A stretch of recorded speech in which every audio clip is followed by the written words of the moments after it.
Stormy Daniels back on the stand, and she blew the entire case. And we're going to go through the trial testimony today, courtesy of Inner City Press. He was in there in the courtroom reporting, and it was bad. We're going to pick back up with cross-examination, and I mean bad for her, bad for the government. It was so bad, in fact, that they've decided we're going to get rid of our other bimbo, who is named Karen McDougal, Droopy, and we're not going to bring her in here because she's going to continue to wreck our case even further. So it was a disaster. We're going to hear from Trump. We're going to go through the full day's trial activities and see what Inner City Press has for us in his reports. But first, here is what Trump said when he made his way to the courtroom, just a short clip this morning, and he came with his documents prepared. He came with the paperwork to say, look what everyone else is saying about this ridiculous case. This is another one. This is without precedent in American history, only with the desperation of President Joe Biden and his fanatic left-wing enforcers did it become possible to think about arresting and jailing their major political opponent. This case must be taken out of Judge Merchan's hands because he's totally conflicted. Totally. Judge Merchan is totally conflicted. 100%. Like probably no judge has ever been conflicted before. Here's another one. Manhattan DA Alvin Bragg. His prosecution of former President Donald Trump violates both the federal and state constitutions. This is a prosecutor making it up as he goes along. Due process worthy of the names does not tolerate that. So these are statements. This is Andrew McCarthy made that statement. Highly respected. Yeah, highly respected. The judge is allowing wide scope of information that has absolutely nothing to do with the case. That's Rebecca Rosewood on Fox News. All right, so that's the president, but let's get into the trial testimony. Of course, you know where we go for this. Inner City Press reporting, Matthew Russell Lee. Now, here is what he tells us. Blue suit, blue tie, looking sharp. Todd Blanche to his left, seated at the defense table, and Susan Necheles back in the first lead counsel chair today. Trump turns, talks to her, to Susan, gesturing with his right hand, waiting for Justice Merchan, the judge, to come in. We wait, drum roll.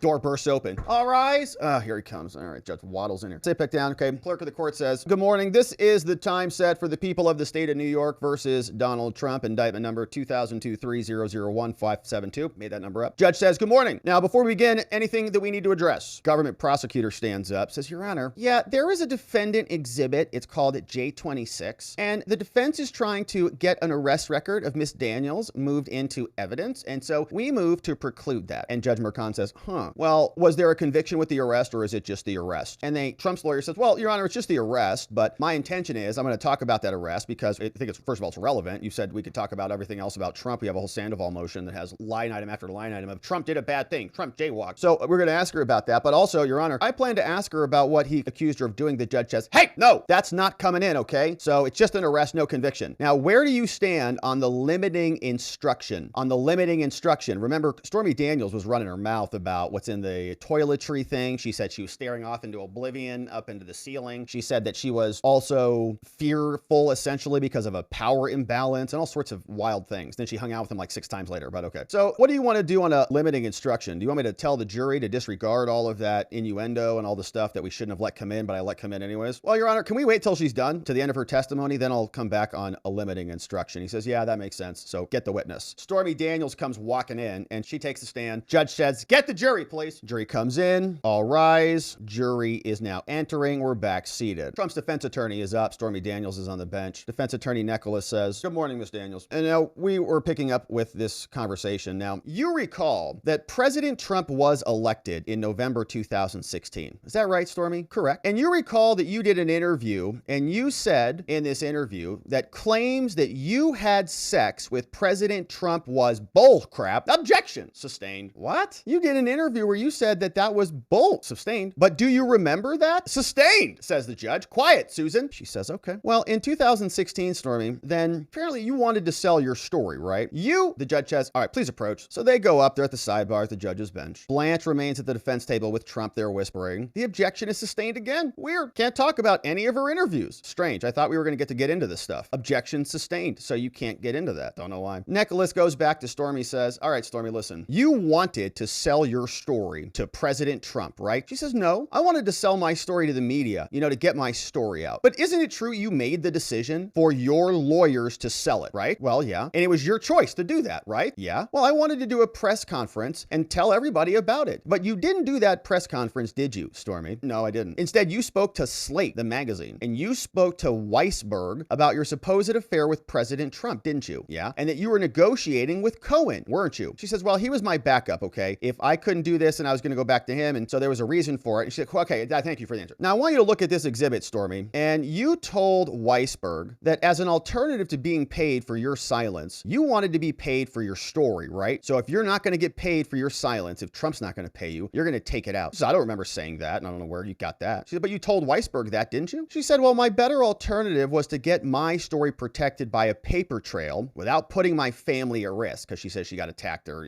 threatened in a parking lot in Vegas, whatever. Now, you also told Weisberg from Slate that your motive was President Trump having come out against gay marriage and abortion. Is that right? She says, no, false. That's not true. All right, well, let's put up the transcript, Stormy. Okay, it's already in evidence. It's the voice of Keith Davidson, right? Her lawyer is on the call. Objection from the government, probably attorney-client privilege, sustained, whatever, I don't know. Sustained, maybe it's the wrong clip. After a sidebar, Necheles plays another clip that's already in evidence. And so let's go over to Klasfeld. Now, Adam Klasfeld is also there and reporting, and he has some of these exhibits. So that was the bad audio. So they played the different audio. They say, I apologize, Your Honor, I pulled the wrong one by mistake. So here, let me play this one. So they play this audio. Here's what the exchange sounds like. It's Keith Davidson on the phone talking to Michael Cohen, couple exchanges. Looks back like this is back on April 4th, 2018. So Trump has won. Trump is in the Oval Office. He is now the president. And so Keith Davidson says to Michael Cohen, says, Michael, I just didn't want you to get caught off guard. And I wanted to let you know what was going on behind the scenes. I wouldn't be the least bit surprised if you see in the next couple of days that Gina Rodriguez's boyfriend goes out in the media and tells the story that Stormy Daniels, in the weeks prior to the election was basically yelling and screaming and calling me a big weenie. So remember, there was leverage. So Stormy was telling him, go get me paid, bro. Like, where's my money? Michael Cohen says, can I ask you a question? Right. Keith Davidson says, shut up, Michael. No, hold on 1 second, idiot. He says, I wouldn't be the last bit surprised if he comes out and says, you know what? Stormy Daniels, she wanted this money more than you could ever imagine. I remember her hearing on the phone saying, you effing Keith Davidson, rah, rah, rah, you better settle this GD story, because if he loses this election, we lose all effing leverage. This case is worth zero. And if that happens, I'm going to sue you, Keith, because you lost this opportunity. So settle this effing case. And that's a far cry, Keith. That's a far cry, far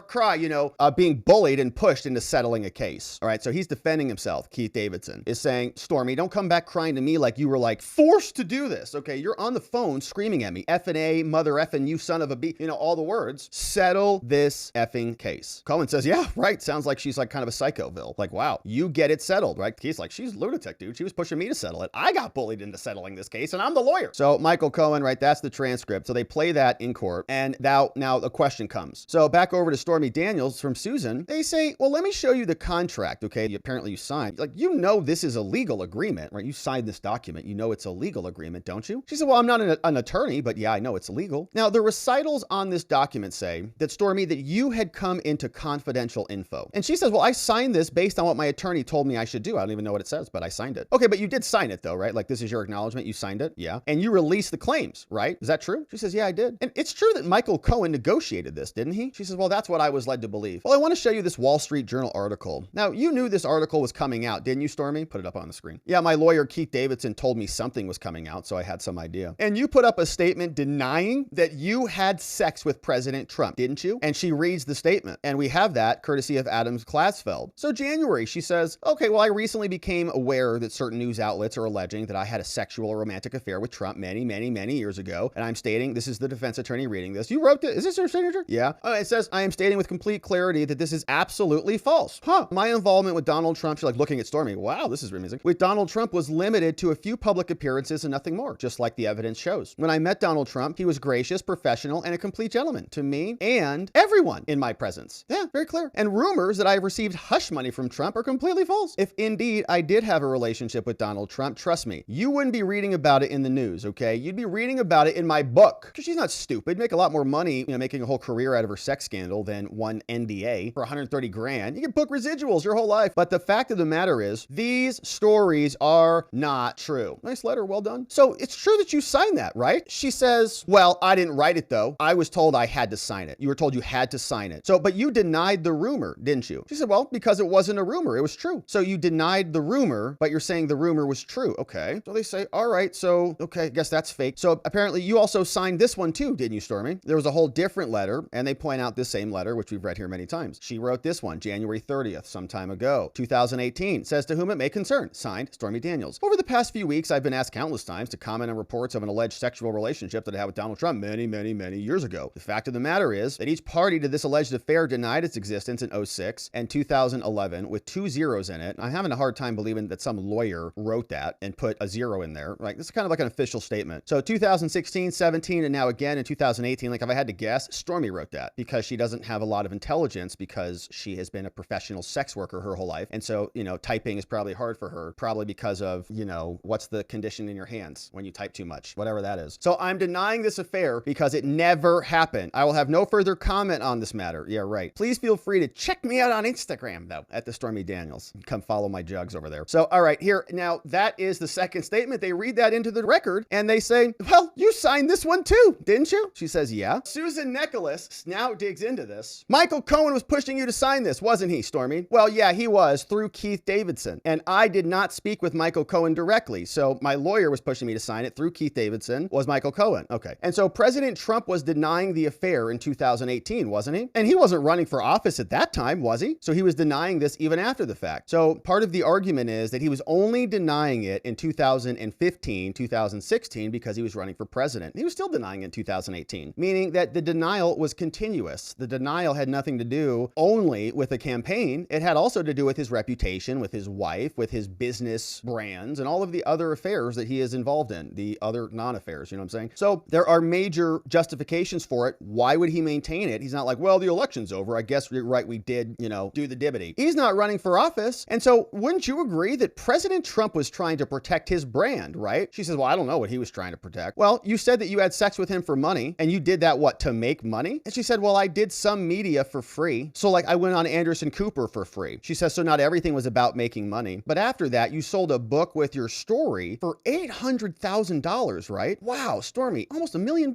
Yeah, I did, but I didn't receive the $800,000. Man, she got screwed again. Just happens to her all the time. But so far, you have made $930,000, right? After all of the things you've made. She says, well, minus what was stolen from me. All right, Stormy, and after the book that you sold for $800,000, isn't it true that you went on a strip tour and you called this strip tour Make America Horny Again? She says, well, yeah, but I did not make up the name for that tour. Okay, I fought it tooth and nail. Wasn't my decision to name it. Yeah, but you advertised your tour and you took with the photo from the golf tournament, right? So Stormy and Trump have a golf tournament photo. She said, well, I didn't do that. So they used your photo, but you had nothing to do with that. No. Now, didn't you say, Stormy, that the white men were gone? Now your fan base is gay couples and the resistance. She said, oh, so all my white fans are gone. Now my fan is based as gay couples and the resistance. She says, well, it did change, but I was not selling myself to the fans. Right, but your fans changed. Why? Because you were selling a story, right? That's why your fans changed. Because you were selling a story of supposedly having sex with Trump, right? No, I was telling my life, whatever. Stormy, isn't it also true that you made $200,000 for appearing on The Surreal Life, whatever that is? Gosh, they overpaid. Yes. And there was a documentary on TV. You were paid for the rights to your book, right? Well, they didn't have to pay me, but something. They didn't have to. And during this documentary, isn't it true that you had sex with the cameraman also? It's like, gosh, sex everywhere. Well, yeah, we did, but I started dating him. That's why I had sex with him. And then he became my husband, so I married him. So how about that? But you were married at the time, right? When you slept with him? So there was a camera guy, you were banging the camera dude, and you were married when you were banging him. Is that right? She said, well, I was married, but I was separated, technically. Sounds like Nathan Wade. And so where did you deposit all this money you got? Almost $1 million, it sounds like, from a bunch of different stuff. Where'd that money go? Well, I put that into my business account, and it covers my security, and so I just need it for that. Okay. Now, isn't it true, Stormy, that you went to various viewing parties? And when you went to these viewing parties, you'd agree that you were treated like a hero, right? You'd walk in there, they'd say, oh, look, Stormy Daniels is here. They'd come up to you and say, you're saving America, huh? And she said, well, that's in strip clubs, okay? The viewing parties are very polarizing. People come up to me in the strip clubs and I'm treated like a hero, but the viewing parties are polarizing. But isn't it true, Stormy, at one point you said that you'll be instrumental, using your words, in putting President Trump in jail? Is that what you said? She says, I don't know about that. I don't think I ever used that word. Show me the word where I said instrumental. Susan said, okay, sure, it's right here in your tweet. Here's your tweet. It says, it makes me the best person to flush the orange turd down. And she says, oh, okay. Yeah, instrumental is a pretty big word for me. So you're right. I wouldn't even use that because I don't even know what that means. But I do know what orange turd means. So I didn't actually say instrumental. Sorry, Susan. It's like way too many syllables. But I did say orange turd, and it doesn't say Trump, okay? It just says orange turd. And so if you want to interpret it as being Trump, then you can. But I was just talking about orange turds because I like eating Cheetos or something. Now, I offer you this tweet, and she says, well, it's to a suspended account, so I don't even know if it's mine. So I don't even know if that's mine. It's suspended. So prosecutor says, Your Honor, I object. Your Honor, may we approach? They go up to the sidebar at the bench. Todd Blanche is still at the defense table whispering to Trump. They come back. Susan Necheles continues. Stormy, on Twitter, isn't it true you celebrated and tried to sell merchandise in your online store? You do have a store, don't you? She says, yeah, I do. And you wrote on your Twitter account, you said, don't want to spill my champagne. Merch orders are pouring in, right? You said that, right? And just backing up a bit, but Stormy Daniels said here, exactly. Okay, Michael Cohen and Stormy Daniels, aka the human toilet, are their star witnesses. Says exactly, making me the best person to flush the orange turd down. So she's like dunking on someone else. Yeah, exactly. So I'm going to be the best person. I'm going to get rid of him. And here was the other one, courtesy of Klasfeld. He says, thank you to everyone for your support and love. March 30th, 2023. I have so many messages coming in that I can't respond. Also, don't want to spill my champagne. Team Stormy merch autograph orders are pouring in too, making all sorts of moolah. Thank you for that as well, but allow a few extra days for shipment. Stormy Daniels, making more money. So they say, oh, okay. Didn't you say that? She says, yeah. And this was you shilling your merch, wasn't it? Well, I'm just doing my job, okay? That's my job, is to get out there and engage with my community and sell merch. Not unlike Mr. Trump. He sells merch all the time. But does he sell merch with your face on it, Stormy, making fake claims about you? No, that question was not asked. That's my question. But your merchandise, Stormy, is your bragging rights, right? Isn't that getting your bragging that President Trump is indicted, right? Your merchandise is bragging that is you bragging about getting President Trump indicted, right? She asks, I got President Trump indicted? It continues. She says, isn't it true, Stormy, that you're making $40 for every Stormy Saint of Indictments candles? So you're literally selling candles about Trump's indictment. Here it is. Necheles here. This isn't the specific image shown to the witness, but it's similar from Klasfeld. So here's Stormy. Stormy Daniels' indictment, patron saint altar candle, which is,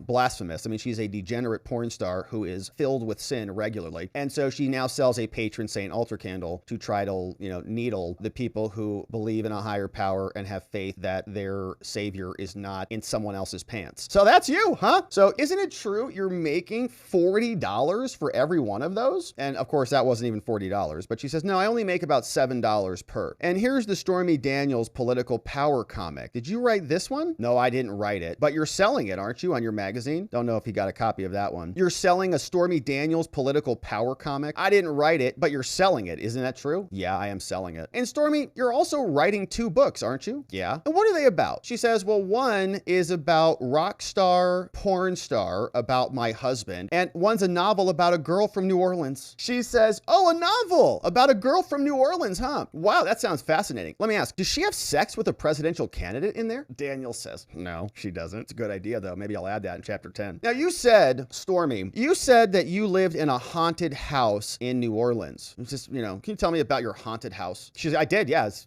scary. And apparently, when you were in New Orleans, there was a ghost that held your husband underwater or something? There was a ghost held your husband underwater. She says that she was a possum under the house. What? Your Honor, I asked to strike that. Overruled. So something about a possum under the house. And says it's about the paranormal. Yeah, apparently she's into some paranormal stuff, so they strike that. So they continue. Susan Necheles. Stormy, isn't it true that you also attacked your boyfriend? Objection. We already talked about this. Judge says move on. But didn't your boyfriend object and question to your sanity? Objection. They move on, right? She's really trying to get into this boyfriend stuff, but answer is no. Susan Necheles says, Stormy, isn't it true you've been in over 200 sex films? She says 200 including comps. What are those? Compilations. Congratulations, she says. So you have experience in making up fake stories about sex, you'd say. You're pretty good at that. She says, well, the sex is real. That's why it's not a B movie, so we're not faking the sex. But now you also have a story about having sex with President Trump, too. So you write stories for those things and about the pool boy who bumped into, the maid in the house. Wow. Is that what happened? Well, if I was making it up, it would have been a lot better. Okay, Stormy, let's get real. Okay, you make money working in the sex clubs, don't you? No, I work in strip clubs, okay? It's a big difference. Well, do you remember, Stormy, when the prosecutor called Miss Hoffinger was asking if you remembered the black and white tiled floor? Do you remember that? She says, well, there's nothing wrong with preparing a witness. I would hope any lawyer would do that. So someone had a conversation with her. When they ask you about us prepping you, you just tell them we're allowed to do that. But the details have to match, right? Like the details of what you said here, they should match your book, shouldn't they? Because they're your memories. So your memory should match. So it needs to match your book, doesn't it? So for example, this supposed sex that you say happened, it took place 18 years ago, didn't it? And only you and President Trump were supposedly there. Is that right? She says, well, his bodyguard was right at the door outside. And you say you and Trump met in Lake Tahoe. Is that true? Yeah. And there were a lot of celebrities at that golf tournament, weren't there? She says, yeah. Was Aaron Rodgers there? He was there, right? I don't know. Charles Barkley, was he there? Yeah. And your picture with President Trump was one of dozens of photos you took. You took pictures with everybody, right? So this is what she does. Trump lawyer Necheles says, your testimony, Stormy, is that you said that you told the bodyguard F no, but kind of, here's my number, so give me a call. Is that what you said? You said that? She says, yeah, that's right. I said F no, and then I gave him my number, right? Okay. But in 2011, isn't it true that you told In Touch magazine something different? I don't know what you're referencing. I'd like to show you exhibit J23. Now, you said President Trump also asked for your number, right? And you said that you rode a golf cart together and you gave your number to President Trump. Is that true? Well, I gave it to his bodyguard, but you didn't mention his bodyguard to In Touch. How come you didn't mention that to them? Well, they tried to get me to not mention other people. Oh, so they had you change your story. But here in the story, which is still public, you do mention Keith Schiller, the bodyguard, later on in the story. In fact, in another story in 2011, you told the interviewer, you said to dinner. Yeah, of course. So why is your story changed? Yeah, of course. Trump asked to dinner. The original response, no. And then, yeah, of course. Well, she says, my publicist told me that. This is a frivolous entertainment magazine, and so that story's not true. Oh, so you lied, is what you're saying. So that story's not accurate. What you said here is accurate, but this story is now different, so you lied. You told Kimmel we never had dinner when you went on his show, and you said that he lied to me. You said I stayed for the food. Do you remember you said that? Well, I was invited to dinner and I never got dinner, and I am very food motivated. We can tell, we know. And J28, they say, okay, you're very food motivated. I want to show you this, Stormy. Here, page 4, put it up. She says, oh, where's that from? Well, on Anderson Cooper, Stormy, in 2018, you said that you had dinner with President Trump. Didn't you say that? Well, I'd like to be shown what I said, and presumably they play it. No, I guess I did say that. Oops. She just said we didn't have dinner. Now I did say we had dinner. Why is her story changing? Dinner's kind of a big difference. Did you eat or didn't you? Now you remember the tiles on the floor, don't you? But you don't remember this? Objection sustained. Now you said you had dinner, but you didn't. Is that true? So on Anderson Cooper on the news, did you lie again when you said you had dinner? Well, where I come from, having dinner doesn't necessarily mean putting food in your mouth. All the jurors go, oh, man. Stormy, now you said President Trump sent a car. Well, I don't know who sent it. It was,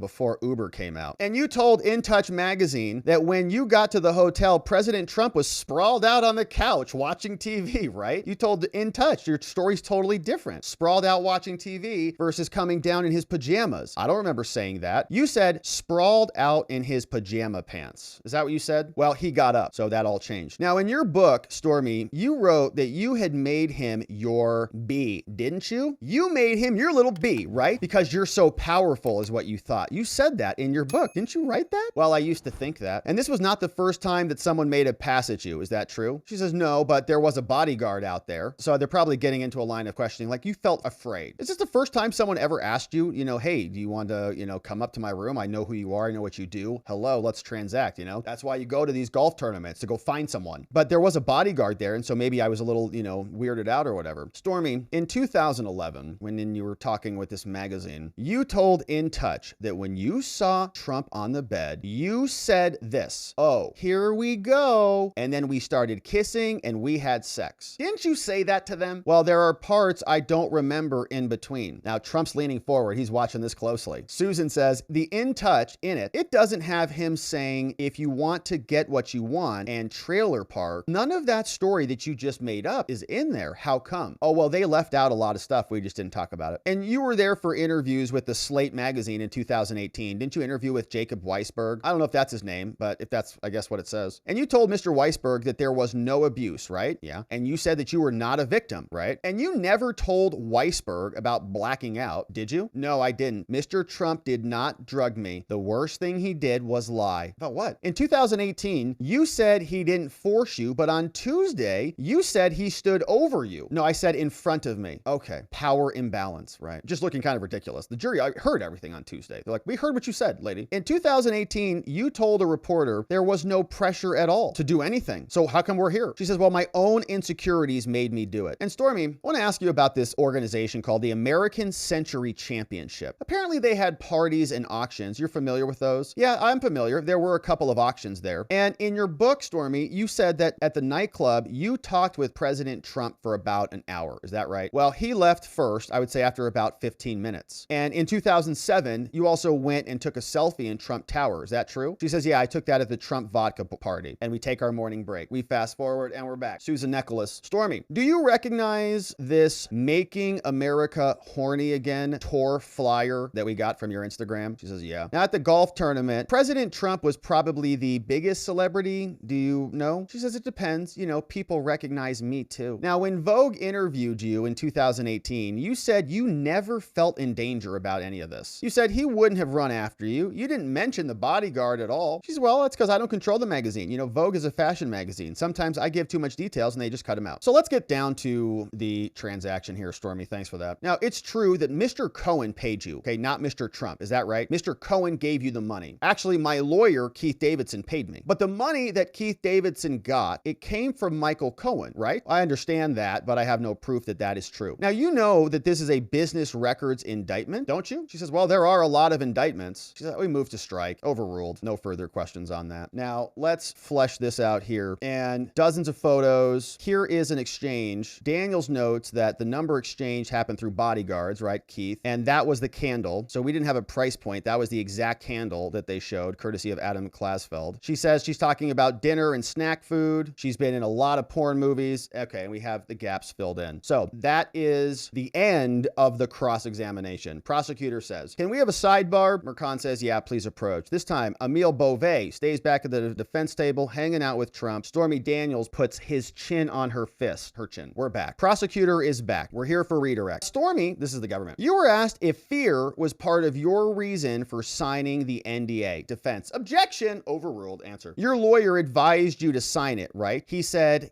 "Get high, stay high," whatever that means. And Stormy, the government says there was no lawsuit pending when you signed the NDA. Is that right? That's right. There was not. I want to show you these text messages, Stormy. It says, "Is she ready to talk?" Dylan, I think from AMI, said, "I thought she denounced it previously." She asked you to read that, right? But she didn't ask you to read the very next box, did she? Where Gina says that you never did it, right? That you didn't talk. She didn't read that, says Stormy. And the in touch, it says lightly edited. Did she ask you about that, about the light editing? No, she didn't. And you didn't tell every single detail of everything that happened to Anderson, did you? No, I didn't. Sidebar, Ms. Hoffinger says, "You may clarify to the extent that we discussed." They come back. Now, you told Anderson Cooper that you had sex with Mr. Trump, and you told him what happened in that room. Objection from the defense. Sidebar, they come back. You told Anderson Cooper a lot, didn't you, Stormy? Yeah, I did. And when you said that you would celebrate when Mr. Trump was selected, were you responding to being called a disgusting prostitute? Which is accurate. Yes. And when Mr. Trump posted, "If you go after me, I'm coming after you," did you think it was about you? Yeah, I thought he was talking about me, like he was going to come get me. And you didn't testify to the grand jury in this case, did you? Objection. Overruled. No, I did not. In Mr. Trump's lawyer's paper in 2017, he confirmed that Michael Cohen was reimbursed, didn't he? Yeah. And has your telling the truth about what happened with Mr. Trump been a net positive or a negative in your life? Objection. She says net negative, nothing further. Recross. Necheles, Susan, defense is back up, says, "Okay, Stormy, listen. These things happen on Twitter, right? Okay, you get nasty messages from your political opponents, don't you? Yeah. And you wrote that you'll dance down the street when he is selected to go to jail. Did you write that? And you said that. Yeah, I did. And you were called an aging harlot, weren't you? That's pretty nasty, right? And you jabbed right back when that person said that. And you said you made $1 million and you just paid for your new ranch. Remember that? When someone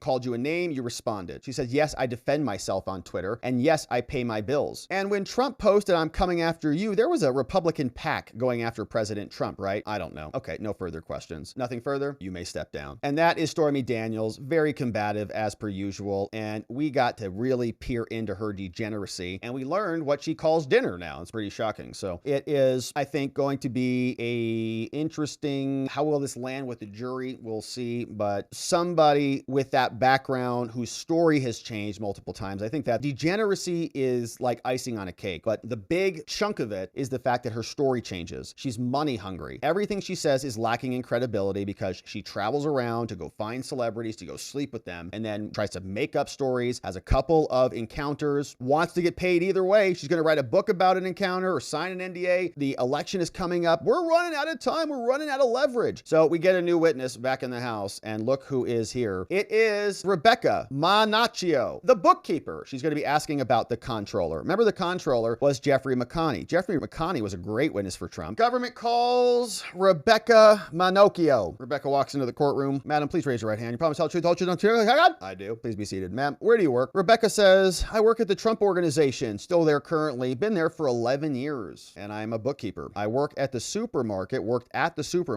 then went up to the Trump org. Now, who's the head of the Trump Organization, would you say, Rebecca Manaccio? Donald Trump. And who is Jeff McConney? You know him. He testified earlier this week. He's the controller. She says, well, what is the controller? He says, I don't really know. They control things. Did you also work for Mr. Weisselberg? I don't think anybody really knows what a controller is. It's a tough one. Did you also work for Mr. Weisselberg? Yeah. I sat just outside his office and I handled invoices. Did Mr. Trump get a new job, Rebecca, in 2016? Yeah. The president. Did he have to move? Yeah. To where? The White House. And how then did he get his checks to sign? She says, oh, well, Deb Tarasoff would give them to me and then I'd FedEx the checks to him. And how many would you send to him at one time? Well, I'd send between 10 and 20 of them. Did you ever send a single check via FedEx? Yeah. Did you include a return envelope addressed to you via FedEx? Yeah. So you'd open it, sign it, put them in the envelope, send them back out. If a check was missing, who would you contact? She says, oh, Madeleine Westerhout, Trump's executive assistant. Have you reviewed the documents on the thumb drive, Rebecca? Yeah. I want to show you this FedEx invoice. That'd be boring. Who did you send these checks to? I sent those to Keith Schiller's home address in DC. Keith Schiller, the bodyguard. Did there come a time when Schiller left? Yeah. And then you sent them to John McEntee? Yeah. Is this from John McAfee? Yeah. Is this from McEntee to you? Yeah. Sign checks, all signed. Okay, no further questions. End of that witness. We're done. We take the lunch, and here is an update. Programming note. After the jury left, Trump's lawyer, Todd Blanche, said, Your Honor, we want to move again for a mistrial. This is ridiculous. If that fails, we now move to preclude the testimony of Karen McDougal. Judge said, well, we'll deal with that at 4 p.m., and we'll see you back here in an hour. Enjoy your lunch. We're back. At the defense table, Trump is talking with Emile Beauvais. Todd Blanche, Susan Necheles are standing. Prosecutors arrive. All rise. Judge comes back in from lunch. He says, let's get the witness, please, then bring in the jury. Manaccio is still here. Oh, we're not done with the documents. You also sent Ivanka Trump some checks, right? How'd you do it? The same way. Do you know if it took the White House a long time to process the mail and get it to Trump? I don't know. Do you know if that's why the checks were sent to people? Objection sustained. I don't know. Now, by then, President Trump was not speaking with Alan Weisselberg at all. Is that true? No, he was not. No further questions. No redirect. And that was from Necheles. Okay. When they came back from lunch, the direct was done. That was Necheles. Very short. Necheles, you also sent Ivanka. Yeah, same way. Any idea what they did once they got to the White House? No. Any idea? Objection. So the defense lost that one. Government wins that objection. We're done. Next witness. They call this person Tracy Menzies of HarperCollins. Book person. Okay, Tracy. Promise to tell the truth, tell the truth, I do. At HarperCollins, how involved are the authors in the production of their books? Well, we work with them. They're fully engaged. Are you familiar with the book called Think Big by Donald Trump and Bill Zanker? Yeah. When was this book published? 2007. And this edition is from 21. Can you tell me which author wrote which section? She says, yeah, there are different fonts. Some fonts are for Trump, some fonts are for the other one. Pages shown to the jury. Is this one by Mr. Trump? It says, don't trust anyone. This is by Mr. Trump. What are we doing here? Government says, what is this? She says, oh, well, Trump wrote about this in his book. He said, I value loyalty. We reward it. People like Alan Weisselberg says, I can't stomach disloyalty. When someone screws you, screw them back in spades. Getting even is part of doing business. It's pretty alpha there. Sounds like he might be a good president. Hey, prosecutor says, thanks. No further questions. What a stupid thing. Todd Blanche, Trump's lawyer, comes back up, says, okay, those pages pages were redacted, right? Now, the book is 300 pages, and you were shown 6 of those pages, right? Yeah, right. Did President Trump thank Meredith McIver? Yeah. And could each author have had help? Yeah. No questions. All right, gone. Next witness, done. So, book person. Now we get to someone who is a bit more interesting. The government calls Madeleine Westerhout. Remember her? We talked about her at the start of this case. She was a former executive assistant to Trump, and she ultimately was let go after I think she had a little too much to drink, got a little bit, you know how it is. You get a little loose when the alcohol goes in there. Sometimes you get a little bit mouthy, you say some things you regret. Doesn't make you a bad person. We all make mistakes, but some things have to go. You know, sometimes you have to make a change. So anyways, she's back landed on her feet, it sounds like. People call Madeleine Westerhout. Madeleine, promise to tell the truth, the whole truth, nothing but the truth, so help you God? I do. Where do you work? Well, I work at a geopolitical consulting firm. I work for the CEO as an executive assistant, probably. Now, who's paying for your lawyer? Well, he graciously agreed to do it pro bono. Shout out to that guy. Now, where do you work? Where did you work? For the RNC. For how long? For 2013 to 2017. And did you become aware of the Access Hollywood tape? What impact did that have on the RNC leadership? Wow, look at this. That Hollywood tape, our cowardly RNC. She says there were conversations about replacing Trump as the candidate. So get ready for this crap again, my friends. If they get a conviction on this case, which is looking harder and harder by the day, but if they do for some reason get a felony conviction, you just wait for all of our scumbag, well, RNC leadership has changed, but you'll still see a lot of the same power brokers over there demanding that Trump go. All the Romneyites and all the rest of them, the McConnells, there'll be a lot of force there to try to replace him as the candidate. These people are sick. That little tape, that was it. He won, idiots. So Westerhout continues. Did you spend some time at Trump Tower? Yes. On January 20th, 2017, I was taken to my desk right outside the Oval Office, and she was working for Trump. On January 20th, she got an upgrade. Did anyone else sit closer to the president outside the office? Yeah, Hope Hicks did. Already heard from her. Also, John McEntee and Keith Schiller, bodyguards, and probably Secret Service now. And how does someone call the president? Well, they might call me. They'll get a hold of me, or in the Situation Room. If it was John Smith off the street, they'd call a general number. There'd be screeners, and we'd talk to him if we needed to. Did Mr. Trump ever use a computer or have an email account, says the government? No, not to my knowledge. Would he pay attention to detail? Oh, yeah. Yeah, he signed things himself with the Sharpie. Did you use social media? Now, she says as real Donald Trump, I guess maybe she did have access to real Donald Trump. Did anyone else have access? Yeah, Dan Scavino. Sometimes the president would dictate a tweet to me, she says. I'd type it up and print it out for him to review. There were certain words he liked to capitalize, like country, and he used exclamation points and the Oxford comma. Madeleine says, did you coordinate with the Trump organization, Mr. Westerhout? Sometimes. Yeah, I'd talk to Ronna Graff. She was another assistant over there. Did you coordinate on Trump's contacts and his calendar and his mail? Yeah. Trump is leaning over, whispering to Susan Necheles. Looks like she'll be doing the cross-examination. Please read this email, Madeleine. She says, in this email, well, I asked Ronna Graff, I said, can the girls get together a list of people that he usually speaks with? And then I put a smiley face on there. And on this list, who is this person? Who is David Pecker? She said, well, he's just a tabloid person. Now, did you think that Michael Cohen and Mr. Trump had a close relationship in 2017? At that time, they did. What's this? An email I sent to Michael Cohen at Trump.org before he came to the White House. And what's this? These are my texts with Hope Hicks. I asked her again, hey, the president wants to know if you called David Pecker again, right? So Trump is, hey, the president wants to know. And what's this? It's mail between Rebecca Minocchio, the bookkeeper, and Keith Schiller, the bodyguard. And what's this? Do you know what the Winged Foot Golf Club is, Miss Madeleine? I believe it's a golf course. I think this is an email about his annual dues there. President Trump wrote, pay ASAP. And what's this? Well, Ronna from the Trump organization, who's a Trump assistant at the org, wrote to me about getting a frame from Tiffany's next door. Getting a frame from Tiffany's next door. She said the frame costs $650 minus a 15% discount, and so she'll go get it. Did Mr. Trump usually get involved in things like this? No, not usually, but this was a frame for a photo of his mother. Isn't that nice? Gosh, what a good man, and what a good team he's building. Working hard. You know you love your mama, man, when you get a $650 frame for her beautiful face to reside in. What a nice guy. Prosecutor says, will you describe Melania's and Trump's relationship? She says, I'd love to. I thought it was very special. He'd have me call her and say he was running late, just like any other marriage. They asked Madeleine, how did you leave the White House? She says, well, I went to what I thought was an off-the-record dinner. This is going to be a little sad. And said some things I shouldn't have, and I lost my job. And I regret my youthful indiscretion. Do you need a moment? No, I'm fine. I just have to work for this geopolitical firm now. I could be in the White House soon. Did you write a book, Madeleine? Yeah. And why did you write that book? She said, well, I wanted my family to know, and I wanted people to know the man that I got to know. And I don't think think he is treated fairly. Wipes eyes. Did you speak with him? At a fundraiser in New Jersey. No more questions. Susan Necheles, Your Honor, it's 3:48. You want us to break here? Should we go? No, we'll go. We'll go to 4 p.m. You thought President Trump was a good president, didn't you, Madeline? Yes. And President Trump kept moving forward, right? He didn't freak out ever, did he? He did. He kept moving forward. And after he won, he had to interview people, and you worked on the briefing papers to do all of this, didn't you? I did. And when they called you the greeter girl, it was pretty belittling by the press, right? As the prosecutor asked you when they called you the greeter, right? They do this with Trump to all of his people. It's very condescending and it's very sexist, quite frankly. They say Trump hires good-looking women who are competent, but he finds the talent and brings them up. And then they say, oh, she's just like a little Walmart greeter girl.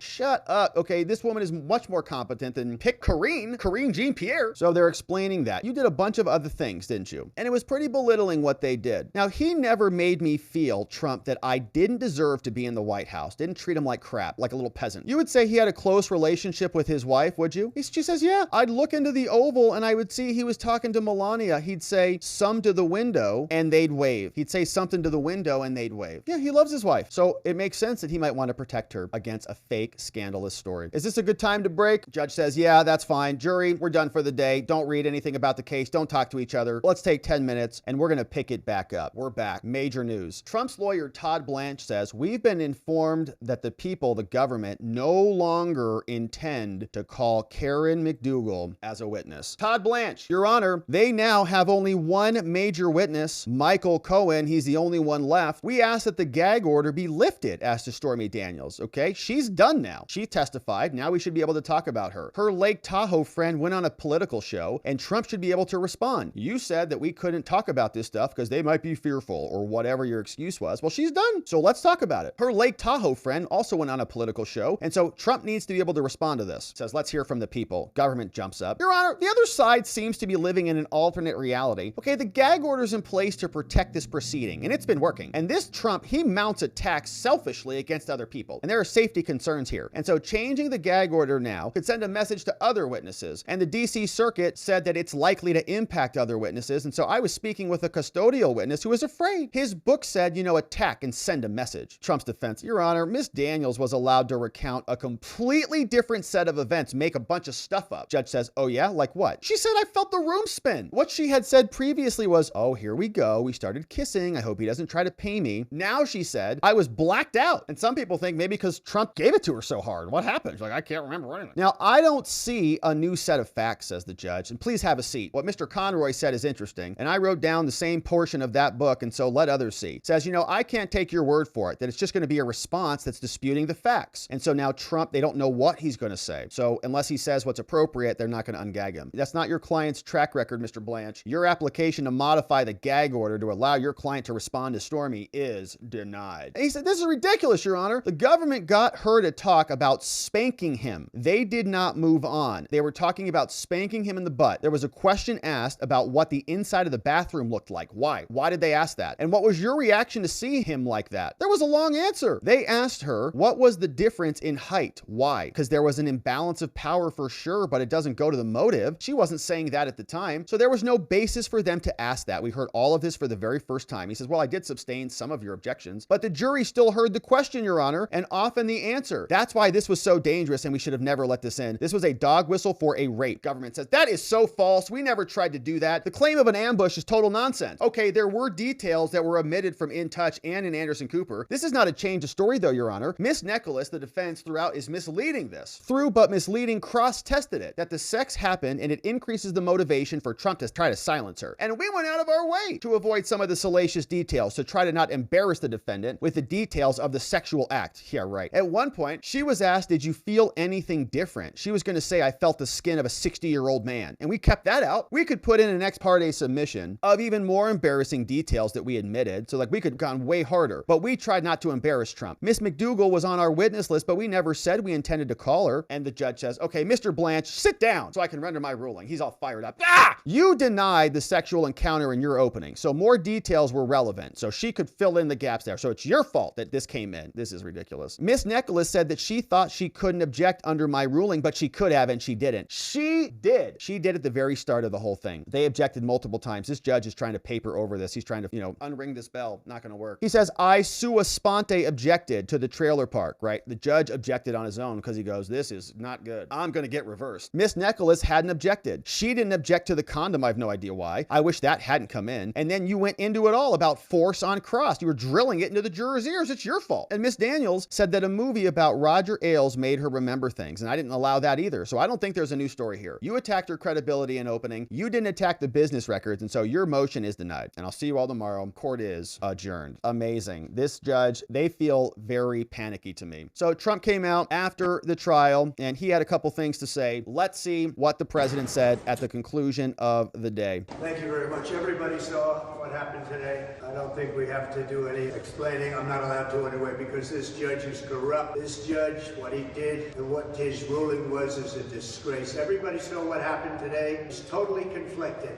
And I got to get back on the campaign trail. I'm not supposed to be here. We are so innocent. There's never been anything like it. Read every single legal analyst. I'm innocent, and I'm being held in this court with a corrupt judge who's totally conflicted. Take a look at his conflict. It's a disgrace to the city of New York, to the state of New York, and to the country. Thank you, Mr. President. Okay, so that is another day in the can. Stormy Daniels blows the entire case, and we're going to see where this goes as we continue our coverage. So thank you for subscribing, my friends. Wherever it is you're watching this, we appreciate you also becoming a member wherever it is you'd like to join us. Thanks for joining us on the YouTubes or over at watchingthewatchers.locals.com. We have a great members-only community where we do streams in the morning. We get into stuff that we can't get into here. We go live 6 days a week, including on Saturdays in the morning. So come and join us, watchingthewatchers.locals.com or on YouTube as a member. We'll look forward to seeing you over there and, in this case, right back here on the next one.